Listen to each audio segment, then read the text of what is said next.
Ok, vamos a comenzar. Gracias por su asistencia esta mañana. La intención de este seminario, la intención es aprender en cuanto a cómo trabajar con la gente judía, cómo aproximarnos a ellos y cómo enseñarles la palabra de Dios. Ahora, el mensaje de salvación es claro. El plan de salvación que damos a la gente es claro y es sencillo. Y el Evangelio es poderoso para salvar a cualquier persona. El asunto es tener la oportunidad y la capacidad de dar el Evangelio a la persona. Entonces tenemos que buscar ciertas herramientas y buscar ciertas maneras de poder llegar a la gente para darle el Evangelio. Cuando le damos el Evangelio al judío, el Evangelio puede convencerlo. El Espíritu Santo va a usar el Evangelio para convencerlo y puede él ser salvo. Pero para llegar a ese punto tenemos que buscar la manera de que Él nos permita, el judío, darle el Evangelio. Si llegamos con un judío directamente tratando de hablar con él, dando el Evangelio, él se va a cerrar inmediatamente. Entonces tenemos que buscar las herramientas y la manera para hablar con él. Entonces, esta semana, este seminario es para poder encontrar esas herramientas y poder aprender un poco acerca de cómo podemos aproximarnos a ellos, cómo hablar con ellos y cómo podemos entregarles el mensaje para que ellos tomen la decisión de aceptar a Jesucristo o no, depende de lo que ellos decidan. Entonces vamos a estudiar esta semana acerca de estos temas y aprender algunas cosas de qué debemos saber. Estas son cosas básicas que cada trabajador a los judíos, especialmente al pueblo judío, tiene que entender, tiene que saber. Son cosas básicas de entrenamiento para poder acercarnos a ellos. Y vamos a comenzar con la primera sesión en esta mañana y vamos a buscar en nuestras Biblias Romanos capítulo 1, por favor. Si pueden ver en sus Biblias, Romanos capítulo 1, y vamos a leer solamente un versículo aquí, Romanos capítulo 1. Esta primera sesión, el nombre de esta sesión es ¿por qué al judío primeramente? ¿Por qué al judío primeramente? Romanos capítulo 1, versículo 16, dice la Biblia, porque no me avergüenzo del Evangelio, porque es poder de Dios para salvación a todo aquel que cree, al judío primeramente y también al griego.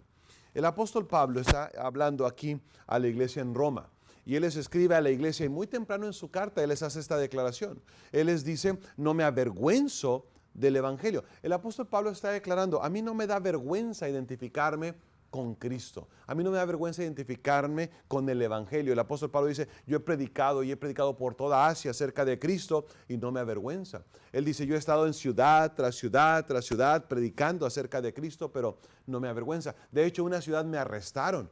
Me metieron a la cárcel por predicar a Cristo, pero no me da vergüenza. En otra ciudad, dice él, me arrestaron, me azotaron mi espalda con varas por predicar a Cristo, pero no me avergüenza. En otro lugar incluso lo arrestaron, lo apedrearon, tiraron su cuerpo fuera de la ciudad pensando que estaba muerto por predicar a Cristo, todo esto, pero él dice, no me avergüenza identificarme con Cristo.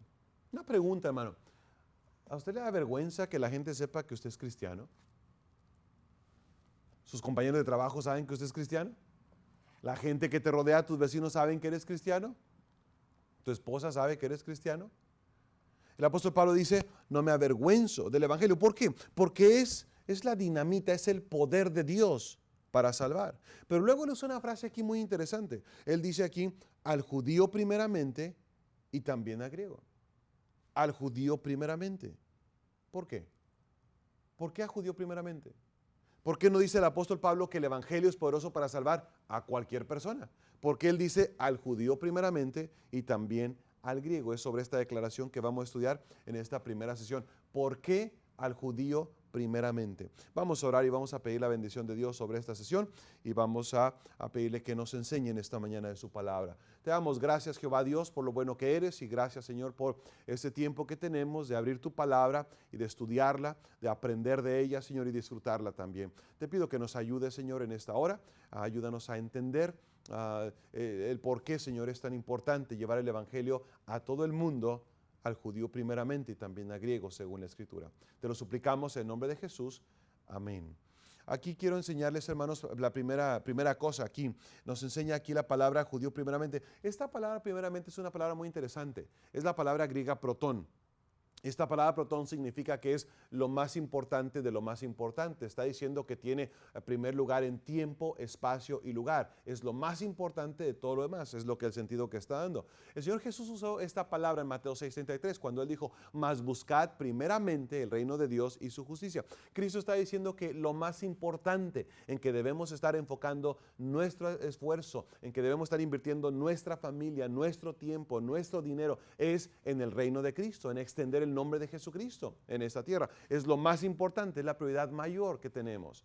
Ahora, hay otras prioridades en nuestra vida. ¿Qué de mi trabajo? ¿Qué de mis necesidades? ¿Qué de mi familia? ¿Qué de mi comida? ¿Qué de mi trabajo? Bueno, Dios va a proveer por todo eso. Dios cuida de nosotros. Tenemos que tener eso claro. Pero lo más importante es dar el evangelio al mundo. ¿Qué está diciendo Romanos 1? Aquí al usar la palabra protón. ¿Está diciendo que los judíos son más importantes que nosotros? No, Dios no hace acepción de personas.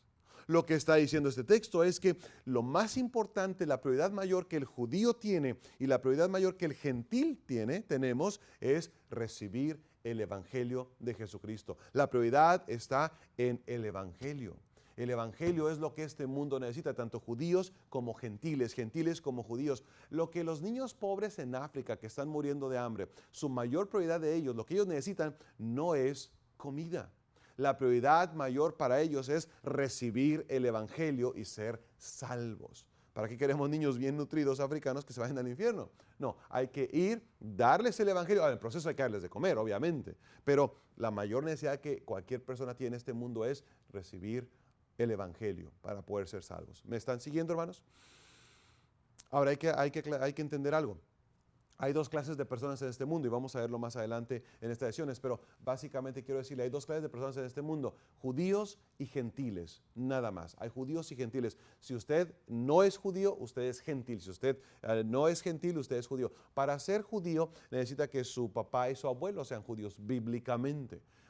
Ser judío es ser descendiente de Abraham, de Isaac, de Jacob y de sus 12 hijos varones para que usted pueda ser judío. Ser judío no es una raza. Ser judío no es una religión. Ser judío no es una nacionalidad. Ser judío es una identidad que Dios dio a los descendientes de Abraham. Dios escogió a Abraham y luego, un gentil por cierto, y luego su hijo Isaac. Su hijo Isaac, gentil también, y luego su hijo Jacob, a quien convirtió en Israel, el primer judío en la historia. Y luego sus 12 hijos, Dina también, pero sus 12 hijos, a las 12 tribus de Israel, y de ahí viene todo el pueblo judío. Y eso es una identidad. Un judío no se puede convertir en gentil y un gentil no se puede convertir en judío. Son dos identidades distintas que tenemos, ser judío o ser gentil. Ahora, un judío puede ser ateo por su religión o su fe, por decirlo así. Un judío puede practicar el judaísmo, un judío puede practicar el cristianismo, un judío puede practicar el budismo, hay muchos de esos también. Una cosa es la identidad y otra cosa es la religión que profesa. Lo mismo un gentil puede practicar el cristianismo, un gentil puede ser bautista, un gentil puede ser islámico, un gentil puede practicar el judaísmo, pero eso no lo hace judío. Sigue siendo gentil con cualquier fe que tenga, cualquier religión. El judío es lo mismo, pero judíos y gentiles. ¿Me están siguiendo, hermanos? Hay dos clases de personas en este mundo. Ahora hay tres pueblos, Israel, la iglesia y el mundo gentil perdido. Cuando un judío acepta a Cristo debe ser agregado a la iglesia local. Cuando un gentil acepta a Cristo debe ser agregado a la iglesia local. Dios trabaja a través de la iglesia local. Apóstol Pablo dijo eso en 1 Corintios 10:32. No seas tropiezo ni a judíos, ni a gentiles, ni a la iglesia. Hay tres pueblos en el mundo, pero solamente dos clases de personas, dos identidades, judíos y gentiles. Bueno, vamos a la clase. ¿Por qué al judío primeramente? Hay varias razones de esta declaración, pero vamos a ver solamente algunas en esta hora. Número 1, la Biblia dice al judío primeramente por su trasfondo histórico. Por su trasfondo histórico. Debajo del número 1, letra A, la Biblia dice al judío primeramente porque ellos recibieron primeramente la palabra escrita, la Biblia. Vea por favor en su Biblia, hermano, Romanos capítulo 3, por favor. Romanos capítulo 3, versículo 1 y 2. Vamos a ver varios versículos en estas sesiones. Les suplico que tenga la gentileza de abrir sus Biblias y buscarlo ahí. Romanos 3, versículo 1 dice, ¿qué ventaja tiene pues el judío?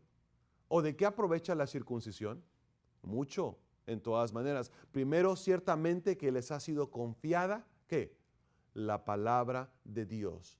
Dios les dio a Israel su palabra. Pero no solamente les dio la palabra escrita. El autor de la Biblia es el Espíritu Santo. Pero él usó las manos judías para escribir este libro. Pero no solamente les dio la palabra, sino que se las confió. Ellos no solamente la recibieron, sino que la protegieron, la copiaron y la fueron pasando de generación a generación. Vea por favor en el Antiguo Testamento, Salmo 147, por favor. Salmo 147 en el Antiguo Testamento, por favor. Hay muchos versículos más, solamente vamos a ver dos a este respecto. Pero Salmo 147, vea por favor el versículo, vamos a ver un par de versículos. Versículo 17 ahí, por favor. Versículo 19, perdón. Salmo 147, versículo 19, dice, ha manifestado sus palabras, ¿a quién? A Jacob. ¿Quién es Jacob? Israel. Sus estatutos y sus juicios a Israel. ¿A quién le dio Dios sus palabras, sus juicios y sus estatutos? A Israel. A Israel, versículo 20, no ha hecho así con ninguna otra de las naciones. Y en cuanto a sus juicios, no los conocieron. Aleluya. Dios dio su palabra, su revelación escrita a Israel. ¿Está claro, hermanos? ¿Por qué a judío primeramente? Porque ellos recibieron primeramente la palabra escrita.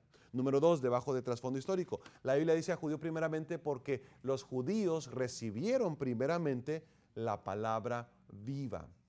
Y aquel verbo fue hecho carne y habitó entre nosotros. Y vimos su gloria, gloria como el unigénito del Padre, lleno de gracia y de verdad. El Señor Jesús es judío. Él vino, nació de la Virgen María, tuvo su ministerio aquí, descendiente de Abraham, Isaac, Jacob, David, de la tribu de Judá. Y el Señor Jesús vivió una vida aquí en esta tierra, en su ministerio terrenal en el Nuevo Testamento. Y él creció, él tuvo su ministerio público. El Señor Jesús fue arrestado al final de su ministerio, fue muerto, fue puesto en una tumba. Y 3 días y 3 noches después el Señor Jesús resucitó. Y cuando él resucitó, resucitó en carne y era carne judía. Él no resucitó en espíritu nada más, él resucitó en carne siendo carne judía. Después de haber resucitado, él estuvo aquí 40 días aquí en la tierra y al final de los 40 días él ascendió y él está sentado a la diestra del Padre ahora en el cielo intercediendo por usted y por mí, si usted es salvo, y por mí, en carne judía. Cuando él regrese por segunda vez, después del arrebatamiento y de la tribulación, cuando él regrese por segunda vez, él va a regresar a esta tierra y lo hará en carne y es carne judía. Quiero preguntar, hermanos, ¿alguno de ustedes conoce a nivel personal a un judío? Si usted conoce a un judío a nivel personal, levante su mano. Si usted conoce a un judío, muy bien, muy bien. Escuche bien, el Señor Jesús es judío. Nadie puede ir al cielo si no conoce a un judío, al Señor Jesucristo. El mejor amigo que usted tiene es un judío, el Señor Jesucristo. ¿Por qué a judío primeramente? Bueno, por su trasfondo histórico. A ellos vino primeramente la palabra escrita. A ellos vino primeramente la palabra viva. Número 3, en cuanto al trasfondo histórico, a ellos vino primeramente el evangelio. Mateo 10:5. Jesús enviando a sus apóstoles a predicar y después a los 70 los mandó a predicar y él les dijo, por camino de gentiles no vayáis y en ciudades samaritanos no entréis, sino id antes a las ovejas perdidas de la casa de Israel. ¿Y a qué iban? Dice, y yendo a predicar, diciendo, reino de los cielos se ha acercado. Cristo mandó a predicar el evangelio, pero dijo, no vayas con gentiles. Y no es con samaritanos que estaban mezclados con gentiles. Dijo, el evangelio era primero para la casa de Israel. Es interesante, cuando el apóstol Pablo comienza su ministerio, usted puede ver en los capítulos de Hechos, al principio de su ministerio, lo que el apóstol Pablo hacía es que él iba ciudad tras ciudad para predicar el evangelio y él llegaba a una ciudad y buscaba la sinagoga inmediatamente, o buscaba donde estaban los judíos reunidos. Allá en alguna ciudad estaban reunidos junto al río, no había sinagoga, pero buscaba a los judíos, entraba a la sinagoga. ¿Se puede imaginar al apóstol Pablo llegando a la sinagoga y sentándose ahí tal vez en el servicio de Shabbat, viernes en la tarde o sábado por la mañana? Y luego tenían todo el servicio ahí en hebreo los judíos. Y luego tal vez el rabino o el líder de la sinagoga notaban a Pablo tal vez la pronunciación de su hebreo o tal vez la vestimenta que él traía y sus compañeros.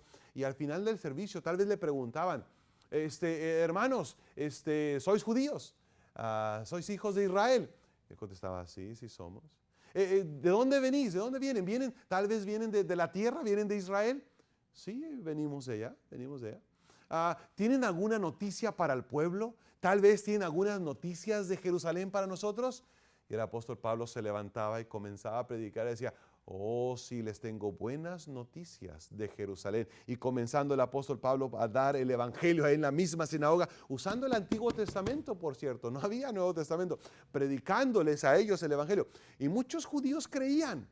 Otros se enojaban, los expulsaban de la sinagoga, pero muchos judíos creían. Y luego Pablo, tomando a esos judíos, sacándolos de ahí, predicando el evangelio a los gentiles en la ciudad, y con los gentiles salvos y los judíos que fueron salvos, estableciendo iglesias locales en cada ciudad a donde él iba. ¿Por qué hacía eso el apóstol Pablo? ¿Por qué el judío primero? Porque la Biblia se enseñó el patrón, al judío primeramente. Ahora ya aclaramos. Los judíos no son más importantes que los gentiles. Dios ama al mundo. Pero el problema es que en cierto punto de la historia, la iglesia perdió su énfasis en cuanto a dar el evangelio a todo el mundo. Y especialmente en nuestros días, uno de los pueblos menos evangelizados, y hay muchos obviamente, pero uno de los pueblos menos evangelizados es el pueblo de Israel, los judíos. De hecho, ni siquiera sabemos cómo aproximarnos a ellos. De hecho, ni siquiera lo intentamos, tenemos temor de hablar con un judío en cuanto al evangelio, en cuanto a nuestra fe. Y ese es un problema, esa es una tragedia que hemos dejado de lado al punto de que ahora hasta es extraño o es, para algunos cristianos, suena hasta raro tener a un judío en la iglesia. En algún tiempo perdimos, en algún momento en la historia perdimos el énfasis al judío primeramente, dice la Biblia. Número 2, número 1, ¿por qué al judío primeramente? Por su trasfondo histórico. Número 2, la Biblia dice a judío primeramente porque los judíos están perdidos. Los judíos están perdidos. Vea por favor Romanos, hermanos, capítulo 3. Romanos capítulo 3 en sus Biblias, mi hermano. Y vea por favor ahí el versículo 9. Romanos 3, 9. Dice ahí, ¿qué pues? ¿Somos nosotros mejores que ellos? En ninguna manera. Pues ya hemos acusado a judíos y a gentiles que todos están bajo pecado. Versículo 10, como está escrito, no hay justo ni aun uno. Todos somos pecadores. Ahora, muchos cristianos piensan, incluso muchos bautistas creen, muchas iglesias piensan que todos los judíos, por ser descendientes de Abraham, de Isaac y de Jacob, por tener las promesas, por tener promesas específicas en cuanto a un reino, un Mesías y otras promesas, simplemente por eso todos los judíos son salvos y no hay necesidad de darles el evangelio. Bueno, la Biblia enseña aquí claramente que todos estamos bajo pecado. Todos somos pecadores y la paga del pecado es muerte. Entonces, aquí hay un problema. El problema es que los judíos, siendo pecadores, están condenados al infierno, igual que nosotros los gentiles. Todos somos pecadores. Ahora, es cierto que la Biblia enseña que va a haber una conversión nacional de Israel. La Biblia enseña que va a haber un día, en un solo instante, todos los judíos de todas partes del mundo que estén vivos en aquel día van a ser salvos, una conversión nacional de Israel. Eso está profetizado en Ezequiel 36, Ezequiel 39, Salmo 110, Romanos 11, 26. Luego todo Israel será salvo. Pero eso sucederá, de acuerdo a lo que la Biblia enseña, en la segunda venida de Cristo. Los que creemos lo que la Biblia enseña, estamos esperando el arrebatamiento de los santos, luego la tribulación, 7 años, y luego al final la segunda venida de Cristo. Entonces, es en este evento, en la segunda venida de Cristo, en que todos los judíos de todas partes del mundo van a ser convertidos al Señor Jesucristo y van a ser salvos todos. El problema es, ¿qué pasa, hermano, con un judío que muere desde el día de hoy hasta la segunda venida de Cristo sin Cristo en su corazón? ¿A dónde va? ¿Al cielo o al infierno si muere el día de hoy en esa condición? Al infierno. ¿Por qué? Porque están perdidos. ¿Me están siguiendo, hermanos? Vean su Biblia, por favor, Jeremías capítulo 8. Aquí hay un versículo bien interesante en Jeremías 8. Por favor, en sus Biblias. Jeremías 8, versículo 20. Jeremías 8:20 dice la Biblia aquí. Jeremías 8:20, perdón. Dice acá versículo 20. Pasó la siega, terminó el verano y nosotros no hemos sido salvos. El profeta Jeremías vivió en los días al final del tiempo de la monarquía en Israel. Fue el tiempo en que vino Nabucodonosor, el emperador babilónico, y él vino y él sitió a Jerusalén y después la tomó y destruyó los muros, destruyó el templo, arrasó con la ciudad. El profeta Jeremías vivía en esos días, al final de la monarquía en Israel. Y el mismo profeta Jeremías anunció que ya venía Babilonia para destruir a Israel. Entonces vino Babilonia, destruyó, arrasó con Jerusalén, se llevó cautivos a los judíos, se los llevó hasta Babilonia y dejó destruida la ciudad. Algunos pobres judíos quedaron ahí en la miseria y entre ellos quedó Jeremías. ¿Usted recuerda cuando Israel era esclavo en Egipto? Ellos estaban en esclavitud y sin hacer revolución, sin hacer guerra, sin levantarse en armas, salieron libres de la esclavitud de Egipto y se llevaron la riqueza de Egipto con ellos. Y saliendo ellos llegaron hasta el Mar Rojo, y Dios abriendo el mar para que ellos pasaran en seco en una sola noche, todos ellos, una multitud enorme, dicen algunos estudiosos de la Biblia que fueron más de 2 millones de personas. El mar no se abrió como a muchos dibujos que hay por ahí, se abrió un poquito, no, el mar se abrió varios kilómetros, varias millas, para que pasara el pueblo de una sola noche y todos sus ganados y pasaran. Y luego sus enemigos, los soldados, algunos que quedaron del ejército de egipcios, vinían detrás de ellos para tomarlos y llevarlos cautivos nuevamente. Israel pasando en seco y luego viendo a sus enemigos siendo cubiertos por el agua y siendo muertos. Y luego Israel caminando por el desierto 40 años. Ahora, piensa en esto, hermano, 40 años en el desierto. Algunos teólogos enseñan que salieron 3,5 millones de judíos, algunos dicen que 3, otros dicen que 2 millones de personas. Piensen en esto, vamos a suponer que salieron 2 millones de judíos de Egipto y algunos otros gentiles que se colaron, obviamente, pero 2 millones de personas. Vamos a suponer que cada uno de ellos tomara 1 litro de agua por día. O si usted piensa en galones, bueno, 1/4 de galón por día. Si son 2 millones de personas, ¿cuántos millones de litros necesitan al día? 2 millones de litros de agua. En una semana, 14 millones de litros de agua. En un mes, en un año, en 40 años. ¿Cuántos millones y millones y millones de litros o de galones de agua necesitaba el pueblo para vivir? Aparte de los animales, aparte de lo que ellos tomaban. Y están en el desierto. No hay tiendas a donde ir a comprar agua. Están en el desierto. Y Dios proveyendo por algo tan básico para ellos en el desierto. El maná. Salían ellos para recoger comida de ángeles, pan de ángeles, para desayunar. Y tomaban y recogían de acuerdo a lo que podía comer cada uno. Y no solamente para el desayuno, pero lo molían y durante el día hacían tortas del maná para comer. ¿Cuántos gramos cree usted que recogería cada persona? 300 gramos, 400 gramos, medio kilo, para 2 millones de personas. Durante 40 años, ¿cuántas toneladas y toneladas de maná Dios proveyó? Y luego Israel caminando en el desierto, Dios mandando una nube que los protegiera de día y una columna de fuego que los guiara de la noche y les ayudara con el clima en el desierto. Incluso Israel vio a Dios cuando su presencia bajaba y Moisés subía al monte para hablar con él y encontrarse con él. Y vez tras vez tras vez, Dios obrando en la vida cotidiana de Israel. Y cientos de años después el profeta Jeremías dice, y todavía no somos salvos. ¡Wow! ¡Qué tragedia! ¡Qué tragedia es ver a Dios obrar en la vida de uno, en la vida cotidiana de uno, o de nuestra nación, o de nuestra familia, y no conocerlo! Es una tragedia. Israel está puesto como ejemplo para nosotros. Y sabe que así somos muchos cristianos en nuestros días. Se nos olvida la bondad de Dios. Israel se le olvidó lo bueno que Dios había sido con ellos. Y dejaron a Dios y se fueron tras los Baales. Y dejaron a Dios y siguieron sus propios pensamientos. Y dejaron a Dios. Se les olvidó la bondad de Dios para con ellos.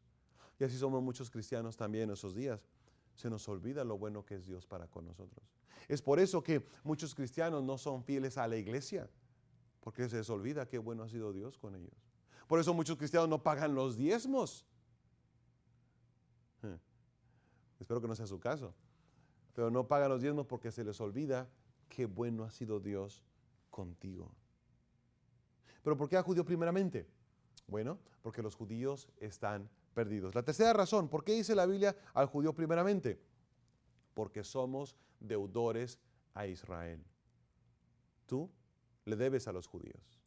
Y yo le debo a los judíos. Vamos a ver eso en la Biblia, por favor. Vaya a Romanos capítulo 11, hermano, por favor. Romanos capítulo 11. Y vea el versículo 11 ahí, por favor. Romanos 11:11 dice, digo pues, ¿han tropezado los de Israel para que cayesen? Para que cayesen aquí quiere decir que los líderes religiosos de Israel no aceptaron a Jesús como Mesías, entonces por eso todo el pueblo de Israel está condenado a no ser salvo. ¿Qué contesta Dios? En ninguna manera. Pero por su transgresión vino la salvación, ¿a quién? A los gentiles. Por su transgresión vino la salvación a los mexicanos, a los latinos, los argentinos, los centroamericanos. a los americanos. Por la transgresión de ellos vino la salvación a nosotros los gentiles. Vea por favor San Juan capítulo 4. Me encanta la historia de San Juan 4 cuando Jesús está hablando con la mujer samaritana. Y vea lo que le dice él en el versículo 22. Juan 4, 22 dice: vosotros adoráis lo que no sabéis. Nosotros adoramos lo que sabemos. Porque la salvación viene ¿de dónde? La salvación viene de los judíos. ¿Quién dijo eso? Señor Jesucristo. ¿De dónde viene tu salvación? De los judíos. ¿De dónde viene mi salvación? De los judíos. Es lo que dijo el Señor Jesucristo. Él tiene autoridad para decir eso. La salvación viene de ellos. Somos deudores a Israel. Le debemos a los judíos. ¿Usted entiende, hermano, que el mundo odia a Israel? El mundo históricamente ha perseguido y ha asesinado a judíos. Y lo ha hecho muchas veces incluso en nombre de Cristo. La Inquisición española, la Iglesia Católica, persiguiendo y matando judíos. Y esa persecución se extendió después a los cristianos verdaderos de aquel tiempo. Ahora, no estoy acusando a la Iglesia Católica, ¿ok? No se va a ofender por eso. Pero eso es historia universal, usted puede estudiar eso en los libros. Pero ellos matando a los judíos, acusándolos de que ellos mataron a Jesús. Eso no es cierto. Los judíos no mataron a Jesús.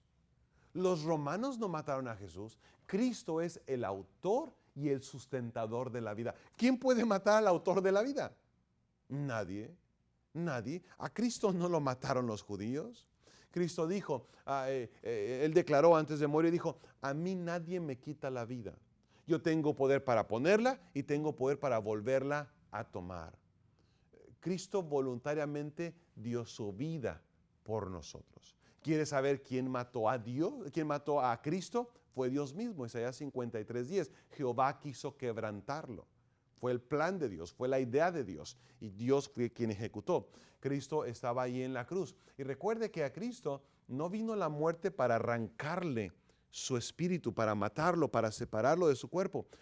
Cristo no murió de acuerdo al tiempo de la muerte, al tiempo que la muerte quisiera matarlo. No, Cristo estaba en la cruz colgando ahí por 6 horas y Él decidió exactamente en qué momento morir. Cristo estaba ahí, dijo: ya, consumado es, ya está listo, ya está todo. Y Él decidió exactamente en qué segundo exhalar su espíritu. Como Él decidió exactamente en qué segundo entrar a su cuerpo nuevamente y resucitar de la tumba.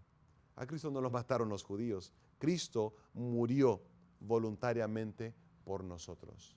Grandes persecuciones ha habido en contra de Israel, los judíos. A propósito, no haga mucho caso a lo que enseñan las noticias acerca de Israel. Siempre el malo es Israel.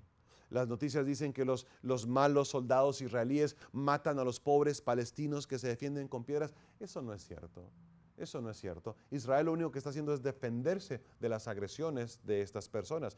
Lo que no le dicen en las noticias, nosotros vivimos en Israel, lo que no le dicen en las noticias es que por varios años, por 2 o 3 años ahora, casi 3 años ahora, desde Gaza, todos los días, los palestinos de ahí, ellos envían de 60 a 80 cohetes de fabricación casera diarios en contra de todo el sur de Israel. Y llegan algunos hasta Ashkelon y algunos han llegado hasta Ashdod y a Beerseba, y ellos mandando todo eso. No saben las noticias, ¿verdad?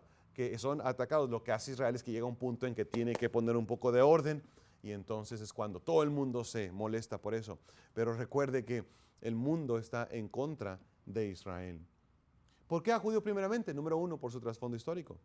Número 2, porque los judíos están perdidos. Número 3, porque somos deudores a Israel.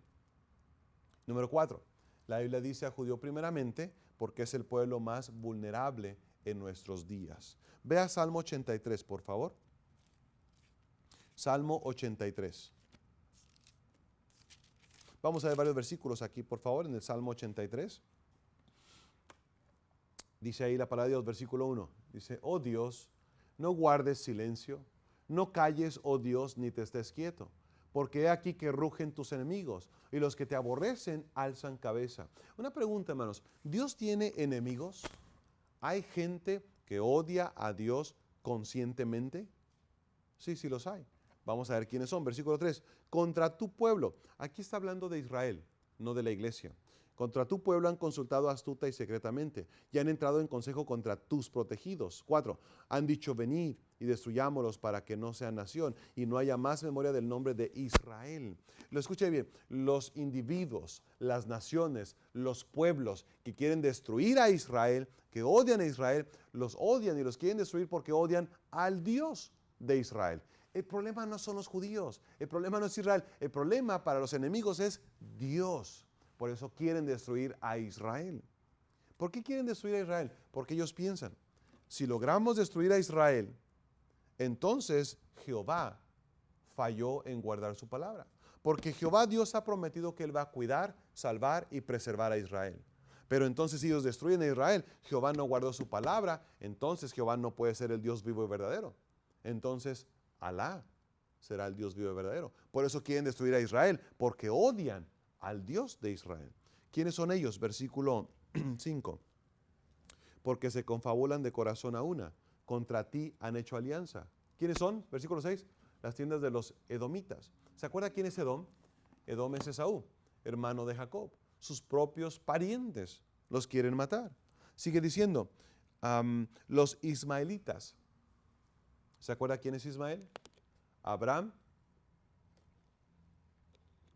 y su esposa Sara. Hicieron un arreglo. Estaban ahí en la tienda, su casa, y platicaron. Y planearon un pecado. Y luego invitaron a la sirvienta, le hablaron a la sirvienta de la casa, la que limpiaba la casa, Agar, la sierva. Y consumaron el pecado con ella. No fue la voluntad de Dios. Y de ahí nació Ismael. Ahora escúcheme esto. Hermanita, si usted me está escuchando, no participe de los pecados de su esposo. Si usted no puede convencer a su esposo de que no es lo correcto para hacer, no participe, no esté de acuerdo con lo que su esposo puede cometer.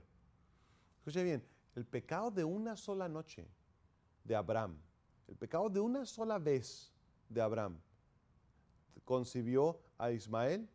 Ismael creció, tuvo 12 hijos, 12 príncipes, las naciones árabes en esos días, y son los descendientes de Ismael quienes han matado a los descendientes de Isaac por generaciones, y se han matado mutuamente, y se han enviado al infierno mutuamente por el pecado de una sola noche de Abraham.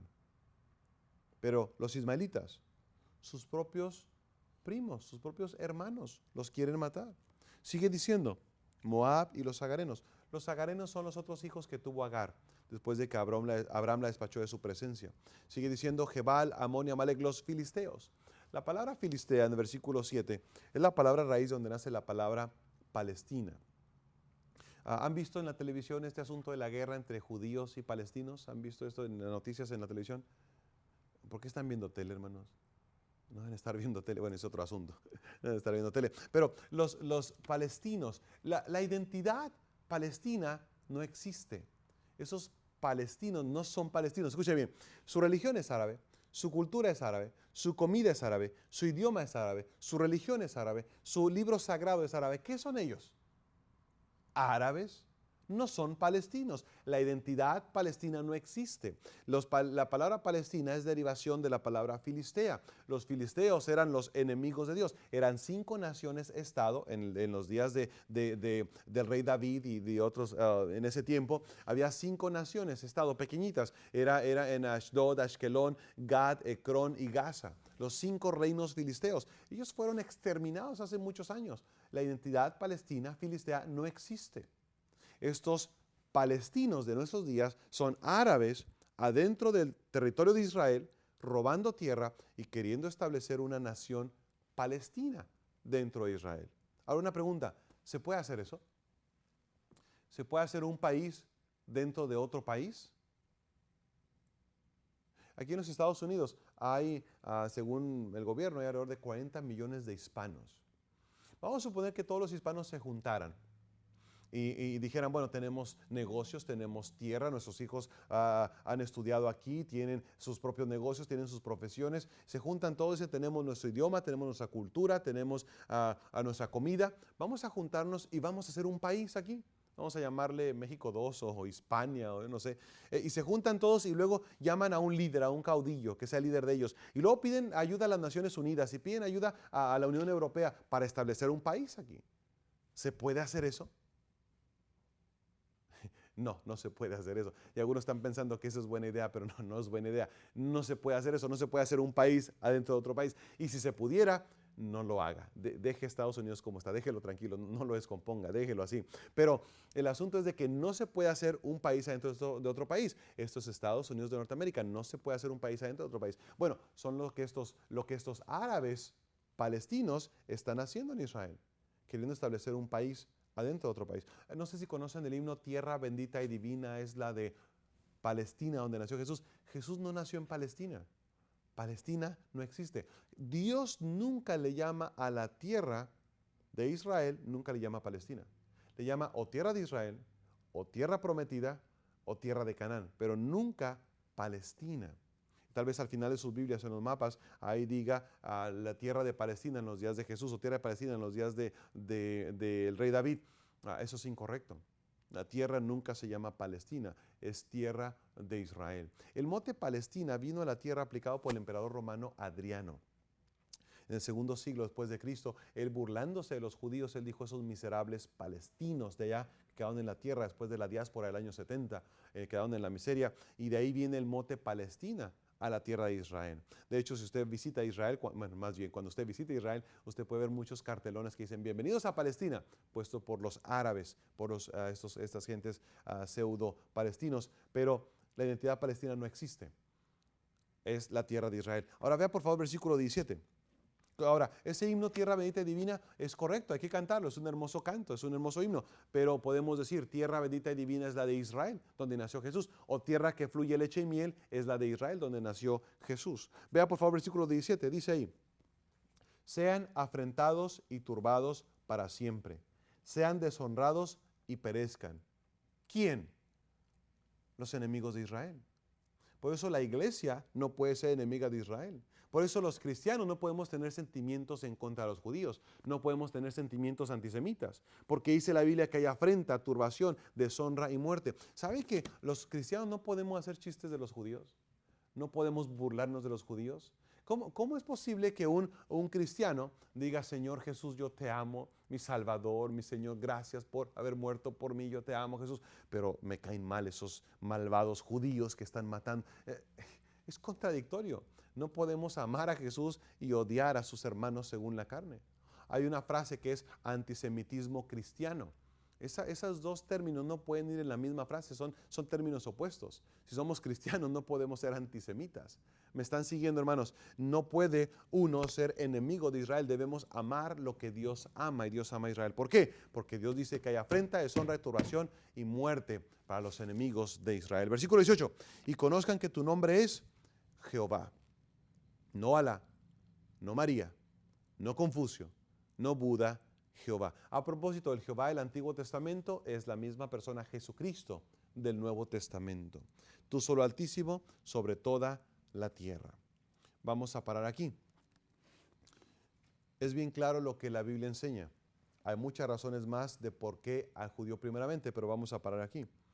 Pero antes de terminar quiero hacer una pregunta.